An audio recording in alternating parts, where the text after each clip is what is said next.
ABC Kinderteach presents Everywhere You Go, written by Carly Sorosiak, illustrated by Devin Halsworth.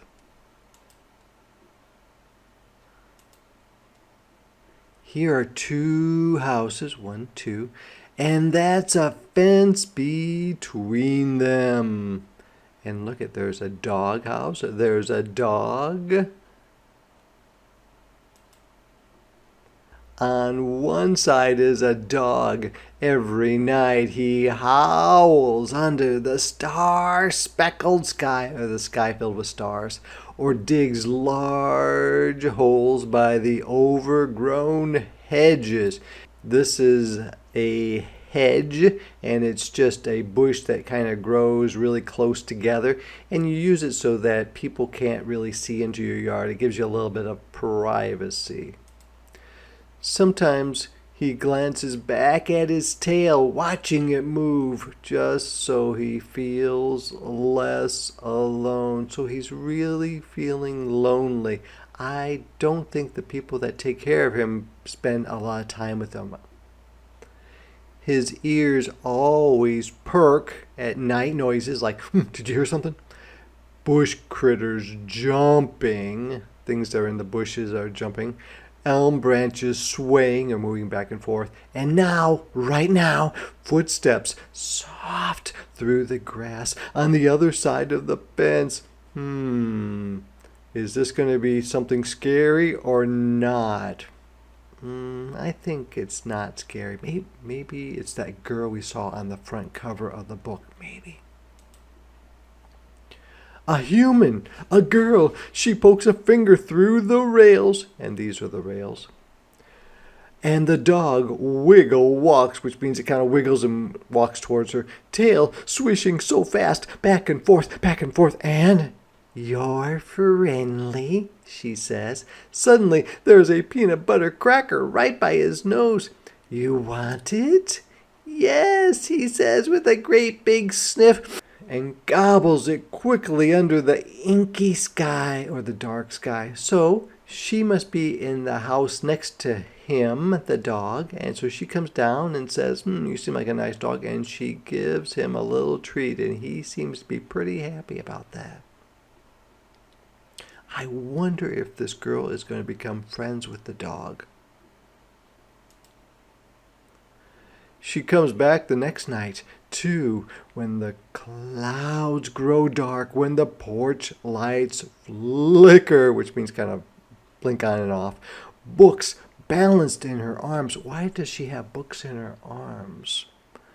I hope you don't mind, she says. I've noticed that no one ever plays with you, and I like reading aloud. These are my favorites.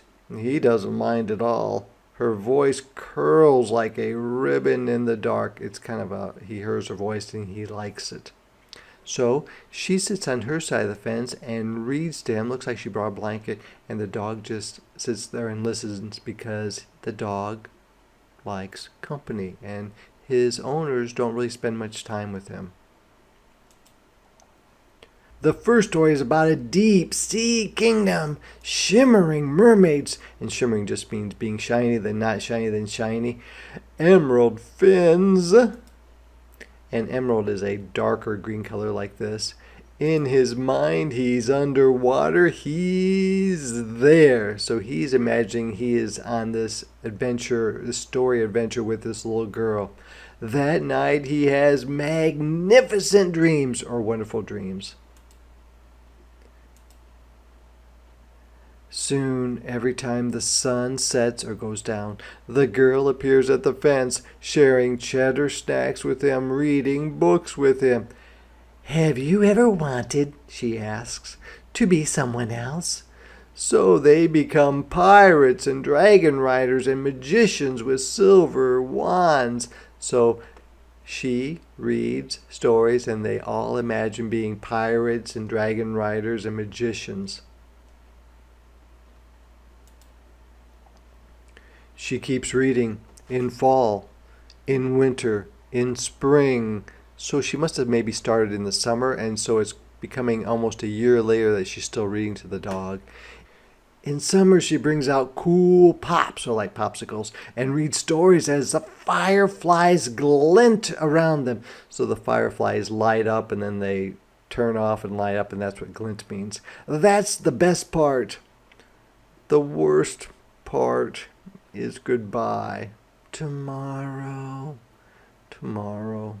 So she misses the dog, and the dog is going to miss her. All day he waits for night noises, because when he hears night noises, he knows that the girl may be coming.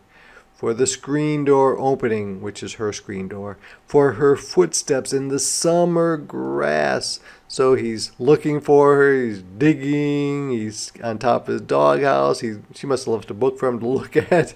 He's running around the tree, he's scratching maybe, digging holes again.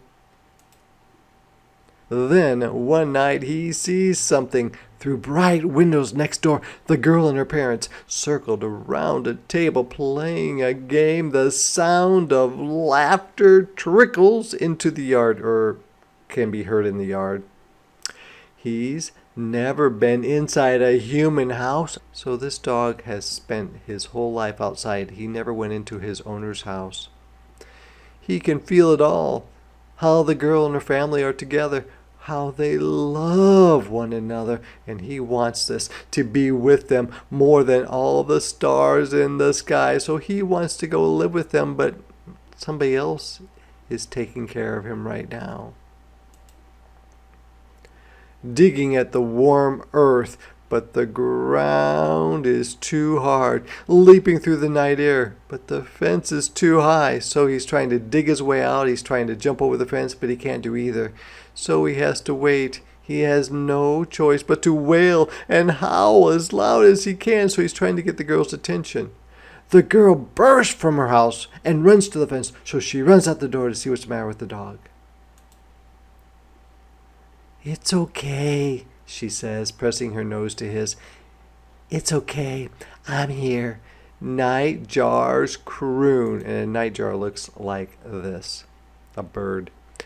Fireflies flit or fly around. "Did you know," the girl whispers, "that this is my favorite time of day, being here with you?" And he tells her with soft eyes, "Mine. It is mine too." So they both are telling each other, as best they can, that they love spending time together. That evening the girl spins a story, or tells a story, of her own, the two of them sailing to a forgotten island, an island people have forgotten about, breaking an ancient curse like a magic spell, tearing down an enchanted wall. An enchanted wall is a wall that has some magic that makes it hard to break down. So there they are. It's the best story yet. Nights later, the sky erupts, thunder and lightning and sideways rain. And when they talk about the sky erupting, it's talking about a storm coming. Whoosh, whoosh, just like that, a hole. So all the rain caused a hole in the fence. He picks his way through. He goes through there. Footsteps, careful, like the girls. So he kind of runs over to the girl's house. What's going to happen next? Are they going to let him in, or are they going to say, "I'm sorry, but you're not our dog. We're going to have to take you back"? Do you think that's going to happen? I hope not. Barking at the back door. "It's me, it's me." Fingers in his fur. "It's you, it's you." In a new room, a towel ruffles his coat. "I just spoke with the neighbors," her mom says. "They've seen you reading together and have been wondering for a while. Would we like to keep him?" You think they're going to keep the dog? I think so. I think so. "Where should we travel tonight?" the girl asks, after he's clean and dry and home, his new home. "A secret garden, the circus, a new world."